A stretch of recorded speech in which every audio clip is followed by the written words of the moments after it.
बिस्मिल्लाहिर्रहमानिर्रहीम। अस्सलामुअलैकुम।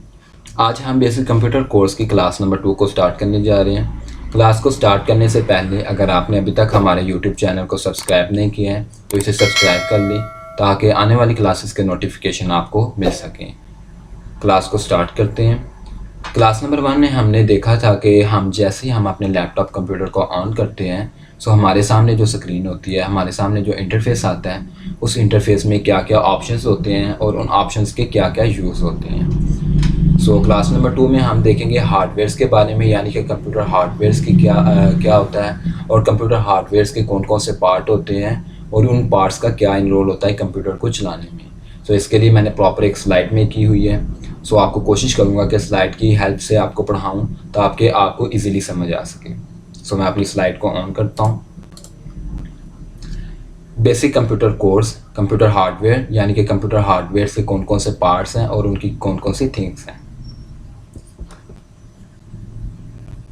सबसे पहले देखते हैं हम कंप्यूटर बेसिक कोर्स का जो हार्डवेयर वाला पार्ट होता है उसमें कौन कौन से यानी कि इनपुट डिवाइसेस होते हैं और कौन कौन से आउटपुट डिवाइसेस होते हैं। सो यहाँ पर आपको डेस्कटॉप कंप्यूटर नज़र आ रहा होगा जो हमारा सिस्टम यूनिट है। उसके बाद आ जाते हैं आउटपुट डिवाइस की तरफ। फ्लैट पैनल डिस्प्ले यानी कि एलईडी जो होती है वो हमारी आउटपुट डिवाइस है। उसके बाद स्पीकर्स हैं, ये भी आउटपुट डिवाइस हैं। अब माउस है जो इनपुट डिवाइस है। अब माउस इनपुट डिवाइस क्यों है? क्योंकि जब हम अपने माउस को अपने सीपीयू के साथ कनेक्ट करते हैं सो माउस का जो एरो होता है वो हमारा एलईडी के अंदर शो हो रहा होता है। सो ये क्या है? इनपुट डिवाइस है। यानी कि माउस क्या करता है, किसी भी यानी कि अगर तो हम दिस पीसी ऑन करते हैं सो अगर हम माउस के लेफ़्ट क्लिक को डबल क्लिक करते हैं सो क्या होगा? दिस पीसी ऑन होगा। सो ये क्या काम कर रहा है? सिस्टम के अंदर काम कर रहा है, ठीक है। सो ये क्या होगा? हमारा इनपुट डिवाइस होगा। इसी तरह हमारे पास कीबोर्ड है, वो भी इनपुट डिवाइस है। वो क्या करता है, जब हम टाइपिंग करनी हो हमें तो हम इस कीबोर्ड के ऊपर टाइपिंग करते हैं सो हमारी क्या होती है? सिस्टम के अंदर टाइपिंग शो हो रही होती है। सो ये भी क्या है? इनपुट डिवाइसेस हैं। आगे बढ़ते हैं। हमारे पास जो कंप्यूटर हार्डवेयर्स के पार्ट होते हैं उसमें सबसे पहले आ जाती है एलईडी, जिसका कंप्यूटर को रन करने में बहुत ज़्यादा इंपॉर्टेंट रोल होता है। अगर मैं आज से तकरीबन 2-3 साल पहले की बात करूं सो तब एलईडी वगैरह नहीं हुआ करती थी, तब मॉनिटर्स हुआ करते थे जो हमारे कंप्यूटर्स को रन करते थे। सो आगे देखते हैं डेस्कटॉप, अपने सीपीयू को, डेस्कटॉप को। अब इसमें दो तरह के जो है वो कंप्यूटर्स होते हैं, यानी कि दो तरह के सीपीयू होते हैं। एक होता है टावर शेप में सीपीयू होता है और एक होता है डेस्कटॉप शेप में। सो जो टावर शेप में होता है वो ये वाला होता है, इसे टावर शेप बोलते हैं और इसे डेस्कटॉप शेप बोलते हैं। अब जो टावर शेप होता है वो उसकी प्राइस ज़्यादा होती है। उसकी प्राइस ज़्यादा क्यों होती है? क्योंकि वो बहुत कम जो है वो जगह लेता है। और जो हमारा डेस्कटॉप होता है, डेस्कटॉप शेप वाला सिस्टम, वो थोड़ा सा जो है कम प्राइस में मिल जाता है हमें टावर शेप की बनिस्बत, क्योंकि वो जगह जो है ज़्यादा लेता है। अब मेरे ख्याल से वो जगह ज़्यादा नहीं लेता क्योंकि उसके ऊपर एलईडी वगैरह भी जो है वो एडजस्ट हो जाती है। टावर शेप में ऐसा बिल्कुल भी नहीं होता है। सो मैं तो आपको यही रेकमेंड करूँगा कि अगर तो आपने सिस्टम वगैरह परचेज़ करने हैं, कंप्यूटर वगैरह परचेज़ करने हैं सो आप डेस्कटॉप शेप में लें। नेक्स्ट देखते हैं इसके इनपुट डिवाइसेस की तरफ। अब इनपुट डिवाइसेस में जो आ जाते हैं वो है माउस, कीबोर्ड। अब जो माउस कीबोर्ड मार्केट में आ चुके हैं वो वायरलेस माउस कीबोर्ड भी आ चुके हैं। अगर तो आप एक दिन में 5 घंटे यूज़ करते हैं अपने कंप्यूटर को सो आप वायर वाले जो है माउस कीबोर्ड लें। अगर तो आप तकरीबन 2 या 3 घंटे यूज़ करते हैं सो मैं आपको रेकमेंड करूँगा कि आप वायरलेस लें।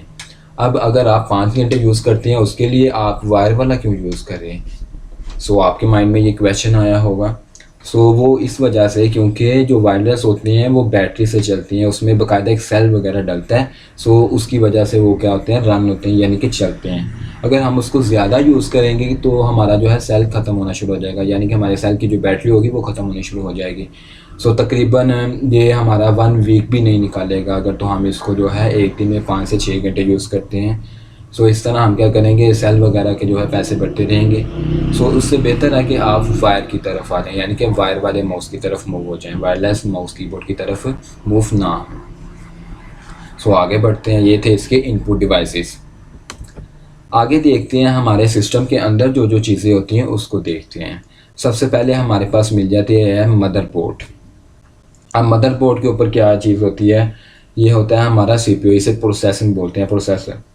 अब यहाँ पर हमारी जो है रैम वगैरह डलती हैं, यहाँ पर ये स्लाइड्स हैं। उसके बाद यहाँ पर फ़ैन लगा होता है। अब आप लोगों ने देखा होगा कि जितने भी कंप्यूटर्स होते हैं उनके प्रोसेसर के ऊपर फ़ैन लगा होता है, और वो क्यों लगा होता है, उसकी रीज़न ये है कि जब हम सिस्टम को चलाते हैं, सो हमारा सिस्टम क्या होता है, गर्म होना शुरू हो जाता है, हीट अप हो जाता है, जिसकी वजह से हमारा सिस्टम क्या होता है, स्लो काम करना शुरू कर जाता है। सो हमारा सिस्टम स्लो ना हो, उसके लिए उन्होंने क्या किया हुआ है, फ़ैन उसके अंदर लगाया हुआ होता है, जो हमारा क्या करता है, जितनी भी अंदर हीट होती है उसको बाहर निकाल देता है फ़ैन। सो इसका जो है बहुत ज़्यादा रोल होता है सिस्टम को तेज़ करने में, सिस्टम को तेज़ चलाने में। सो नेक्स्ट यहाँ पर हमारे पास होता है पावर सप्लाई। अब जो है ये पावर सप्लायर का बहुत ज़्यादा रोल होता है एक सिस्टम को चलाने में। जब तक हम इसमें वायर जो नहीं ऐड करेंगे, सो ये क्या करेगा, इसको रन नहीं करेगा। अब ये इतनी पावर देता है मदरबोर्ड को, इतनी पावर देता है हार्ड डिस्क को, इतनी पावर देता है रोम डिस्क को, जितनी इसने चाहिए होती है। सो ये चीज़ है, अगर तो हम इसको ज़्यादा प्रोवाइड करेंगे, सो क्या हो जाएगा, जलने का ख़तरा हो जाएगा। सो इसके लिए क्या होता है, एक बाकायदा पावर सप्लायर होता है जो जितनी पावर चाहिए होती है उतनी पावर सप्लाई करता है, उतनी पावर प्रोवाइड करता है। सो नेक्स्ट देखते हैं, यहाँ पर मदरबोर्ड होता है। अब ये प्रोसेसर जिसके ऊपर लगा हुआ है ये मदरबोर्ड होता है, और यहाँ पर हम ग्राफिक कार्ड भी लगा सकते हैं। अब यहाँ पर जो है हमारी हार्ड डिस्क होती है, उसके बाद ये होती है CD रोम होती है। यहाँ पर हम कोई भी CD वगैरह लगाते हैं। अब जो है ये बहुत ज़्यादा कम यूज़ होती है, पहले बहुत ज़्यादा इसका यूज़ हुआ करता था, लेकिन अब ये बहुत ज़्यादा जो है कम यूज़ेबल हो गई है। अब USB आ गई हुई हैं, जिसमें हम क्या करते हैं, बाकायदा सॉफ्टवेयर वगैरह इंस्टॉल करना हो हम USB के थ्रू कर सकते हैं। सो अगर तो हमने कोई सॉफ्टवेयर ऐसा होता है, या गेम्स वगैरह ऐसी होती हैं, कोई ऐसी मूवीज़ होती हैं जो CD में होती हैं, सो हम क्या करते हैं, उसके लिए CD रोम का यूज़ करते हैं। सो नेक्स्ट देखते हैं। नेक्स्ट आ जाते हैं, हमारे पास केबल्स आ जाती हैं जो हमारे सिस्टम को चलाने के लिए इनका बहुत ज़्यादा इन्वॉल्व होता है। अब ये जो केबल्स होती हैं, ये वाली, इनको बोलते हैं पावर केबल्स, ठीक है। और ये वाली जो केबल होती है ये होती है VGA केबल। VGA केबल क्या काम करती है, जो हमारे एक CPU को लगती है और एक हमारी क्या लगती है, LED को लगती है।